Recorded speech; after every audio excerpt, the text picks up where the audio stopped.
అసలు ఈ మావోయిస్ట్ ఉద్యమం ఎప్పుడు పుట్టింది, ఎలా విస్తరించింది, ఎలా బలహీనపడింది అనే దాని గురించి మాట్లాడుకోవాలంటే మావోయిస్ట్ ఉద్యమం 1967లో నక్సల్బరీ మూమెంట్ నుంచి బయలుదేరింది.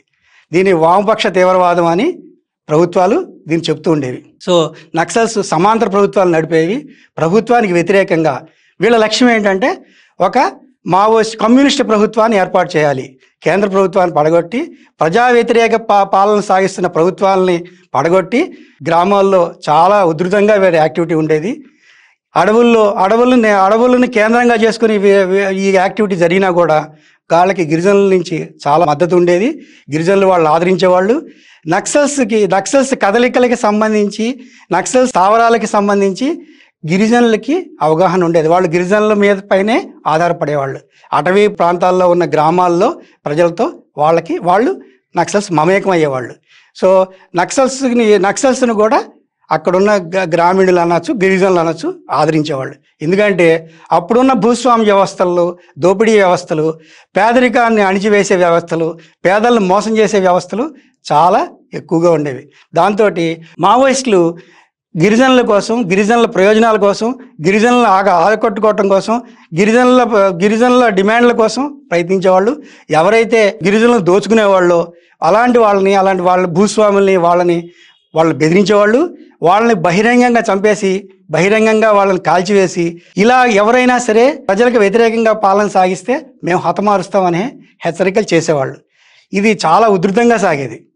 ఎంత ఉధృతంగా సాగేది అంటే మావోయిస్ట్ అనే పేరు చెప్తే ప్రజలు ఎలా అనుకునేవాళ్ళు, ప్రభుత్వాలు గడగడ వణికిపోయేవి. మావోయిస్ట్ పేరుతో లేఖ వచ్చింది అంటే ప్రభుత్వాలు భయపడేవి, చాలా సీరియస్గా తీసుకునేవి. సో మావోయిస్ట్ యాక్టివిటీ అనేది అంత ఉధృతంగా ఉండేది. సో 67లో ప్రారంభమైన యాక్టివిటీ 70లో, 80లో, 90లో, 2000లో క్రమంగా బాగా ఉధృత స్థాయిలో జరిగేది. ముందే మాట్లాడుకున్నాం, సమాంతర ప్రభుత్వం అని మాట్లాడుకున్నాం. అంటే ప్రభుత్వ నెట్వర్క్ అంటే పటిష్టమైన నెట్వర్క్ వీళ్ళకు ఉండేది. అధికారుల కదలికలు, ప్రభుత్వ నేతల కదలికలు, ప్రభుత్వానికి సంబంధించిన సమాచారంతో పాటు జాతీయ అంతర్జాతీయ పరిణామాల మీద కూడా సంపూర్ణమైన అవగాహన ఉండేది వాళ్ళకి. దాంతోపాటు వాళ్ళకి ఆయుధ సంపత్తి కూడా చాలా ఎక్కువగా ఉండేది. సో పోలీసులతో కంపేర్ చేస్తే పోలీసుల కంటే పటిష్టంగా నెట్వర్క్ ఉండేది. అది ఇంటెలిజెన్స్ నెట్వర్క్ కావచ్చు, ఆయుధాలకు సంబంధించిన విషయాలు కూడా కావచ్చు. అత్యంత ఆధునికమైన ఆయుధాలు వాడుతున్నట్టుగా కూడా చాలా సందర్భాల్లో పోలీసు అధికారులు చెప్పేవాళ్ళు. మా దగ్గర ఉన్న పాతకాలం తుపాకులు ఉండేవి, నక్సల్స్ దగ్గర ఉండే తుపాకులకి మా తుపాకులు ఏం పనికి వస్తాయన్న వ్యాఖ్యల్ని బహిరంగంగా పోలీసు అధికారులే అనేక సందర్భాల్లో దాని గురించి మాట్లాడుతుండేవాళ్ళు. సో మావోయిస్ట్ నెట్వర్క్ అనేది చాలా పటిష్టంగా ఉండేది.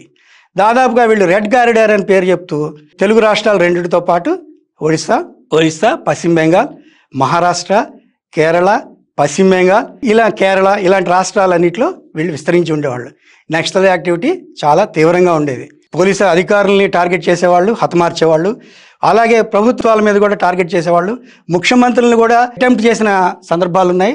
సో వీళ్ళ నెట్వర్క్ ఎంత పటిష్టంగా ఉండేది అనే దానికి అనేక ఉదాహరణలు ఉండేవి. వీళ్ళు డిమాండ్ సాధించుకోవడానికి తూర్పుగోదావరి జిల్లాలో గుర్తేడులో కొద్దిమంది ఐఏఎస్ ఆఫీసర్లను కిడ్నాప్ చేశారు. గుర్తేడు కిడ్నాప్ అంటారు. వీళ్ళు అటవీ ప్రాంతాల ఐఏఎస్ అధికారులను కిడ్నాప్ చేసి వాళ్ళు డిమాండ్ సాధించుకున్నారు. అప్పటి అది ఒక సంచలనమైన వార్త అన్నమాట. మాధవరెడ్డి లాంటి మంత్రుల్ని హతమార్చారు. ఇంకా ప్రత్యేకంగా చెప్పాలంటే చాలా ఇన్సిడెంట్స్ ఉన్నాయి. ఒక్కొక్క రాష్ట్రంలో ఒక్కొక్క రకమైన పరిణామాలు ఉన్నాయి. తెలుగు రాష్ట్రాల్లో కూడా మావోయిస్ట్ యాక్టివిటీ చాలా ఉధృతంగా సాగింది. అయితే కాలక్రమేణా ఒక సందర్భంలో వైఎస్ఆర్ ముఖ్యమంత్రిగా ఉన్న హయాంలో చర్చలకు కూడా ఆహ్వానించారు. డిమాండ్లు ప్రభుత్వం వింది. ప్రభుత్వానికి మావోయిస్టులకి మధ్య చర్చలు సఫలం కాలేదు. అదొక పరిణామం. అయితే ఆ తర్వాత క్రమంగా ఏంటంటే మావోయిస్టుల కదలిక మీద ప్రభుత్వాలకి స్పష్టమైన సమాచారం వస్తుంది. అలాగే నెట్వర్క్ పరంగా, సాంకేతికత పరంగా ప్రభుత్వాలు తీసుకున్న నిర్ణయాలు, ప్రభుత్వాల దగ్గర వచ్చిన ఆయుధ సంపత్తి, ఇతరితర కార్యక్రమాల వలన మావోయిస్ట్ ఉద్యమం క్రమంగా బలహీనపడుతూ వచ్చింది.